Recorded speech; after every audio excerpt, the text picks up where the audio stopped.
Hi guys, Pete Mazaris, Home Inspector Mentor. I'm going to talk to you about something a little different today. Let's talk about, should you buy another home inspector's business?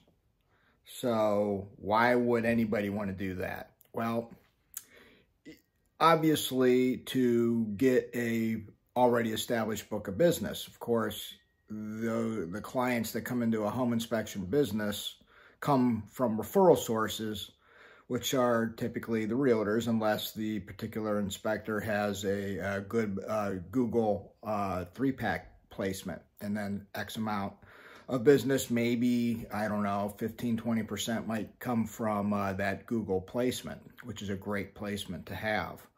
And so if somebody were to offer to sell their business, you know, there's many home inspectors across the country who, you know, get ready to retire every year. And those particular inspectors never felt like they wanted to hire new inspectors and have inspectors working for them like I do, which is fine. There's many folks out there that just don't want the hassle of that. And so they get to retirement age or they move on to something else. And they've built a pretty good book of business of referrals. And let's say, you know, that particular inspector who wants to sell his business might be doing, let's say, you know, 400 home inspections a year. And let's say their average is about $500 an inspection, okay, just to make it a round number. So that's $200,000 in sales. And then if you're a single operator, you know, you're probably going to run at maybe a 90% margin because you're doing all the work, right? You own a job, you own a business. I'm sorry, you own a job in the business. You are the job, you are the business. And so what that inspector then is wanting to do is sell a job, which is okay because that particular inspector has built a business and is making maybe $180,000 a year. Of course, you know, that's a pretty busy level for an inspector. It's not undoable, but if somebody is selling their business and they're getting ready to retire and they are averaging 400 inspections in the past 3 years, then that's maybe something to look at for a new inspector, but you would have to be careful. The terms and conditions that I would agree to buying somebody's business who is working in it right now 100% and is the main revenue generator and marketer for that business. I would say that for me to be interested, I would have to ask that business owner, that home inspector, to train me in that business for a year. And that means that I would have to be present on every inspection that home inspector does so that I get used to that inspector's referral sources. And so if I'm going to do that, then who's paying me? Probably not that home inspector, because he's looking to sell me his business. And what is his business worth? So he's selling me a $180,000 job. So is it reasonable for him to ask $90,000 for that business for me if I can walk into that business after X amount of training and take over that Google spot and be able to retain all of that inspector's referral sources? Again, the only way to do that is to be able to duplicate what that inspector was doing. And so how are you going to learn how to duplicate what that inspector was doing without that inspector training you for a good period of time? Maybe a year is too long, maybe 6 months is adequate, but that inspector is doing something right to be doing 400 inspections plus a year.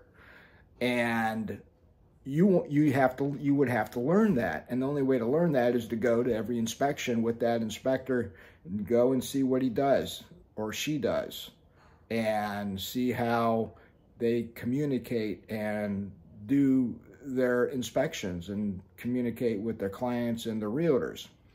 Otherwise, it's a big risk to spend, $90,000 or whatever the fee is to take over that book of business and buy that job.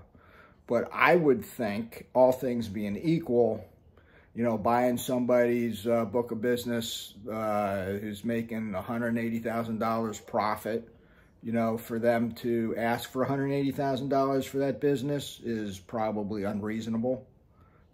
Maybe half of that would be reasonable, something that can be,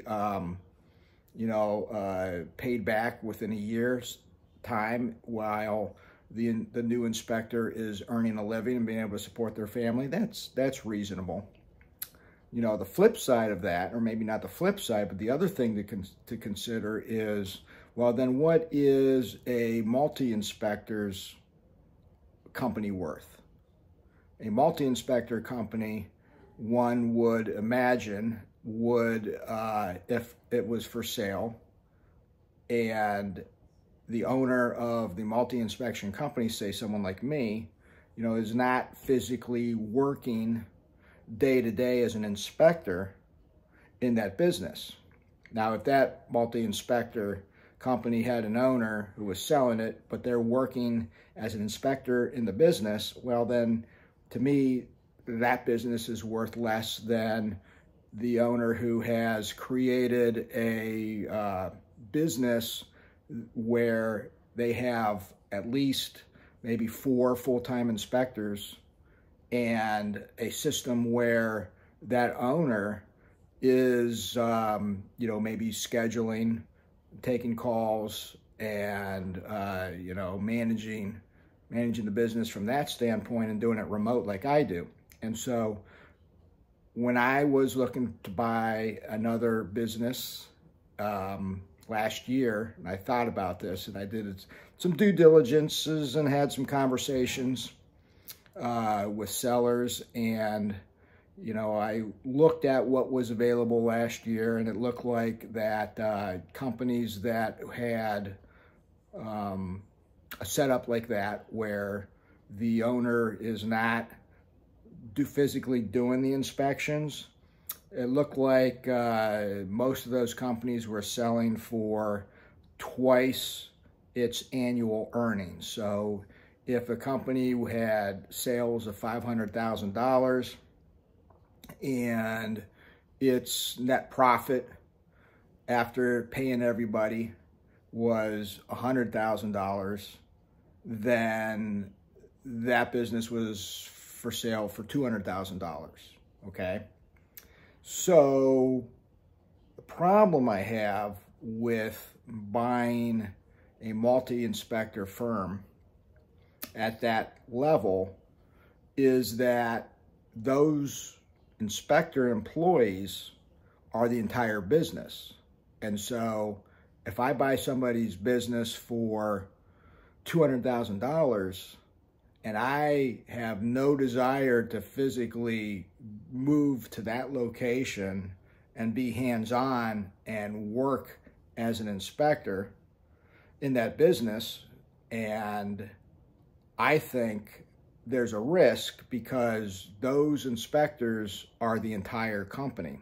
If those inspectors go away, then there's no business.